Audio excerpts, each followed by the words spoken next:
Morning మా ఆయన హడావిడిగా డ్యూటీకి పోయేటప్పుడైతే కాల్స్ మీద కాల్స్ వస్తున్నాయి, ఎత్తట్లేదు, అదే లిఫ్ట్ చేయట్లేదు, ఎవరు అంటే చెప్పట్లేదు. మళ్ళీ ఇతను రిటర్న్ చేస్తే అవతలి వాళ్ళు లిఫ్ట్ చేయలేదు. ఇతనైతే డ్యూటీకి వెళ్ళిపోయాడు ఫుల్ వర్షంలో.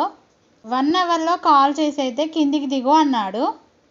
ఎందుకు అని అంటే మీషో నుండి పార్సల్ వచ్చిందని చెప్పాడు. అయితే ఏం వచ్చింది అని అంటే చెప్పలేదు. నువ్వైతే ముందు కిందికి దిగి తీసుకోపో అన్నాడు. అవునా, అమ్మో, మా ఆయన నా కోసం సర్ప్రైజ్గా ఏ చీరో నగలో డ్రెస్సో ఆర్డర్ పెట్టిండు అనుకున్నా. తీరా తీసుకువచ్చి చూస్తే స్టాండ్స్ అయితే ఉన్నాయి. అయినా నాకు చీరలు నగల కన్నా కిచెన్లోకి ఏదైనా కొత్త వస్తువు తీసుకొస్తే అది చిన్నదైనా పెద్దదైనా కొంటే మస్తు హ్యాపీ అనిపిస్తుంది. అదేం పిచ్చో నాకు. అయితే స్టవ్ పక్కకి ఇక్కడ నాకు ప్లాస్టిక్ది ఉండేది స్టాండ్, కానీ అది విరిగిపోయింది. మొన్నొకసారి కావాలి అని క్యాజువల్గా చెప్పాను, కానీ ఆర్డర్ పెడతాడు అనుకోలేదు. నేనైతే హ్యాపీ అయ్యాను. ఈ డబ్బాలో ఒకటే వస్తుంది అనుకున్నా కానీ 2 వచ్చాయి. డబల్ హ్యాపీ అయ్యాను.